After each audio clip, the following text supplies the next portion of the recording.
Donc on est ici aux pépinières viticoles Salette. J'ai commencé mon travail de pépiniériste en 2002. Aujourd'hui, on commercialise et on produit 1,5 million de plants, globalement pour le sud-ouest, on va dire, depuis Bordeaux jusqu'à Bilbao. Et puis on a également une activité export. L'intérêt, c'est que c'est une pépinière familiale. Et donc pour moi, l'intérêt de ça, c'est d'être sur des volumes qui sont maîtrisables par une personne. Et donc je suis à la fois le technicien dans les ateliers et dans le champ, et également commercial pour être en contact avec les clients et comprendre un peu mieux leurs attentes, quoi. Je suis Daniel Vergne, conseiller à la Chambre d'agriculture des Pyrénées-Atlantiques et je travaille sur le programme PEP Vitibio avec Thibaut de Salette sur la problématique des pulvérisations afin d'améliorer cette qualité indispensable dans le cadre du traitement en agriculture biologique. On est ici dans le sud-ouest de la France avec une problématique fongique assez importante sur les vignobles et donc par définition assez importante sur la pépinière. Avant de commencer à s'interroger sur quel type de traitement on peut pratiquer sur la pépinière pour tenter d'aller vers le bio, on s'est interrogé aussi sur la qualité de notre pulvérisation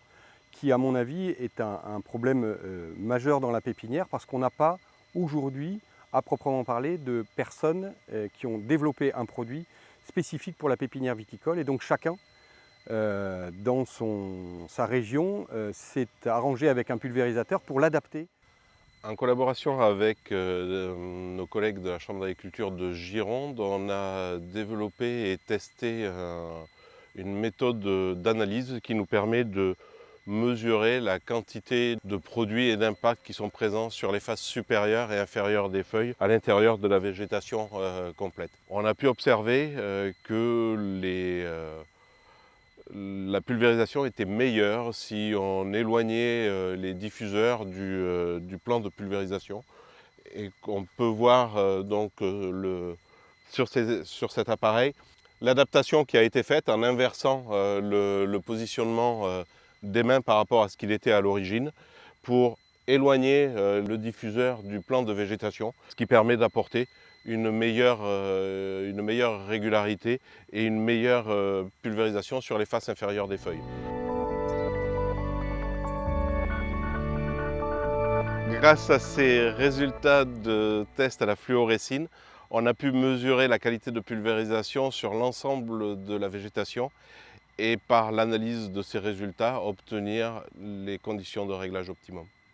Alors si j'avais un conseil à donner aux pépiniéristes viticoles qui souhaitent s'initier à la pépinière viticole bio, c'est de garder, comme toujours d'ailleurs en pépinière, beaucoup d'humilité, parce que déjà produire une pépinière seule c'est compliqué, produire en essayant d'aller vers des pratiques bio, c'est quelque chose de compliqué, et donc d'être plutôt sur certaines phases de sa production, plutôt que de vouloir embrasser tout le cycle de la pépinière, quoi. Et à court terme, on n'a pas nécessairement de velléité de produire des plants bio, compte tenu de la difficulté de la mise en place sur l'intégralité du process de production d'un plant de vigne, toutes les différentes phases en agriculture biologique. Pour autant,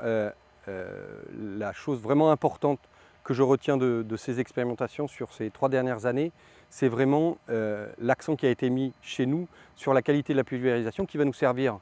sur cette phase bio, mais également sur le conventionnel. Et donc au-delà de ça, pour les autres pépiniéristes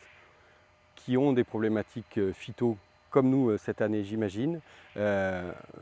s'appliquer à avoir une excellente qualité de pulvérisation est vraiment important, et donc se rapprocher des chambres s'il y a ça chez vous pour